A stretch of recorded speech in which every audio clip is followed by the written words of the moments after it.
خی گەورە پێشتر هۆشداری دابوو بە مسلمانان کە نەکەن دەستبەرداری ڕێبازەکەی من ببن و بکەونە شوێن بەرنامە و دیدی کافران و هەڵوێستی ئەوان بگرنە بەر و جۆڕایەڵی ملکەچی بۆ ئەوان دەرببرن ئاخر زەرەرەکەن دوای ڕێگاکەتان لێو نەبێت لە توپەتە بن خی گەورەی فەرموو يا أيها الذين آمنوا إن تطيعوا فريقا من الذين أوتوا الكتاب يردوكم بعد إيمانكم كافرين وكيف تكفرون وأنتم تتلى عليكم آيات الله وفيكم رسوله ومن يعتصم بالله فقد هدي إلى صراط مستقيم يا أيها الذين آمنوا اتقوا الله حق تقاته ولا تموتن إلا وأنتم مسلمون واعتصموا بحبل الله جميعا ولا تفرقوا واذكروا نعمة الله عليكم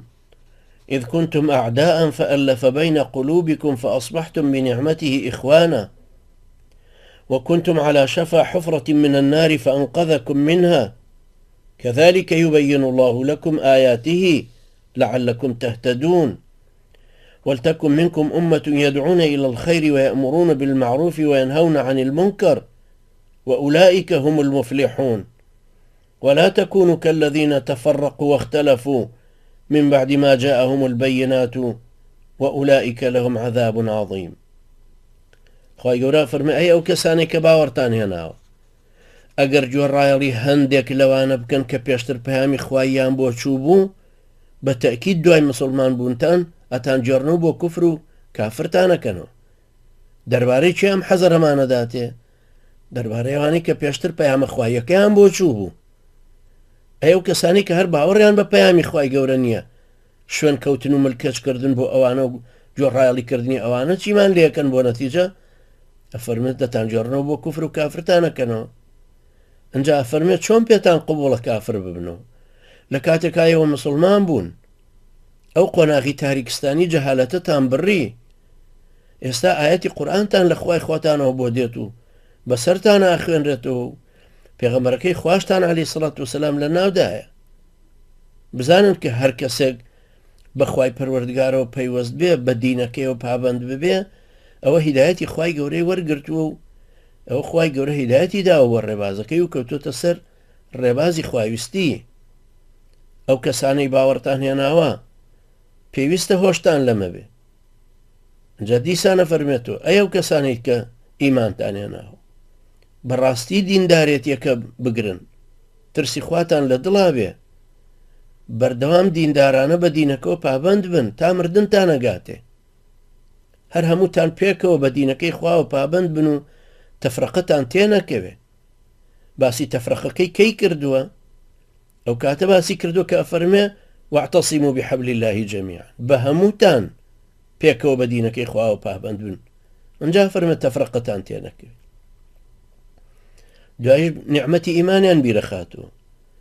ئەو نیعمەتانەی خوای گەورەتان لە یاد بێ کە ئێوە پێشتر دوژمن یەکتر بوون بەڵام خوای گەورە دڵ و دەرونی ئاوا پێکەوە جۆشدان ئاوا پەیامەکەی خوای گەورە برایەتێکی چاچی لە ناوتانە دروست کرد ئێوە لەسەر ڕۆخی کەندەڵانێکی ئاگرین بوون خوای گەورە قوتاری کردن خوای گەورە ئاوا نیشان و بەڵگەی خۆیتان نیشانەدا دەیسا لە ناوخۆتانە ئومەتێک پێک بێنن کە بانگەوازی خێرخوازی خواویستانە بڵاو بکاتەوە و ئیقامە حوجە بکە و بەلاغ و دینی خوای گەورە بگێنێ ئومەتێک کە فەرمان بە چاکە بکات و بەرهەڵەسی لە خراپە بکە جاش فەرمێ ئەوانەش سەرفرازن نەکەن وەکو ئەوانەتان لێبێ کە دوایەوەی پەیامی خوایان بۆ هات تەفرەقەیان تێکەوت ناکۆک بوون و جیاوازی کەوتە نێوانیان و ئەوانە بەڕاستی شایانی سزای سەختی خوای گەورەن جا فەرمێ إن تطيعوا الذين كفروا يردوكم على عقابكم فتنقلبوا خاسرين ئەگەر گوێڕایەڵی ئەو کەسانە بکەن کە کوفریان هەڵبژاردوو لەسەر ڕێبازی کوفرن حتممە لە دینەکە پاشگەستانەکەنەوە زەرمەندە بن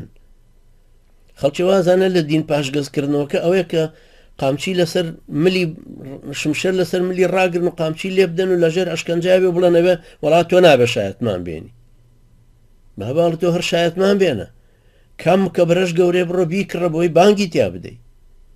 بڕۆ کام مزگەوتە نوێژی خۆتی لەکەی بیکە بەڵام ئیمامەکەی عایدی ئەوقاف خوتبەکە لە ئەوقافەوە بێ، کلیلی مزگەوتەکە بەدەزێمە بێ، تەوجیهەکان هی ئێمە بن، دین و دەوڵەت لێک جودا بن.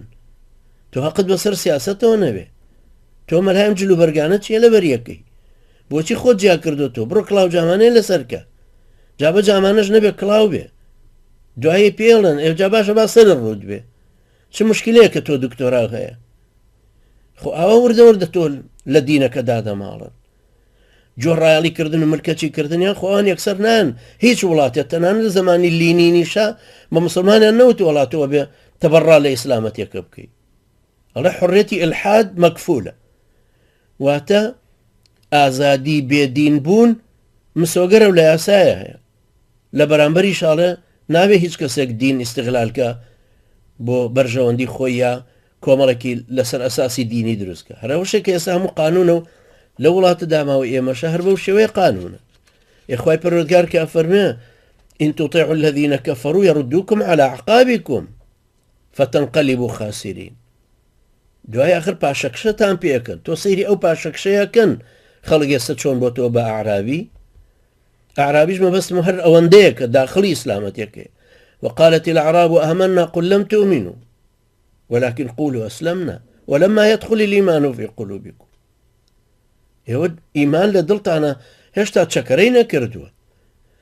ظاهرتان تەسلیم بە دینەکەن، بەڵێ نوێژەکە نەچن بۆ مزگەوتێک مەلاکەی ئەوقاف کە سەر بە پارتیویەچێتی و لە ژێرە لە کاتی بێموچە یەکای ڕاتوەکەی خۆی وەرگرتووە و تەواو دوعاکە بۆیان وەڵێەوە وەلی ئەمرە و خوابی پارێز. فتنقلبوا خاسرین. ئەی بۆیە وازان خەسارەتمەندەکە چییە؟ یعنی خەڵک وەزانە شەمشێری لەسەر ڕاگیرەوە نابێ نوێش بکەی، با بڕۆ ناوچەوانت بە سوژدەوە بڕوە، بەڵام پیترۆلەکە بۆ ئێمە، تەشریع بۆ ئێمە، یاسادانان بۆ ئێمە، پەیمان بەستن لەگەڵ دەرەوە بۆ ئێمە، ئێمە یاسا دەرەکەین، ئێمە هەڵین ئەمە هی دژە تیرۆرە، ئەمە هەڵین یاسای جێندەرە، ئەمە یاسای زەراعەت، ئەمە یاسای قان شتی ترە.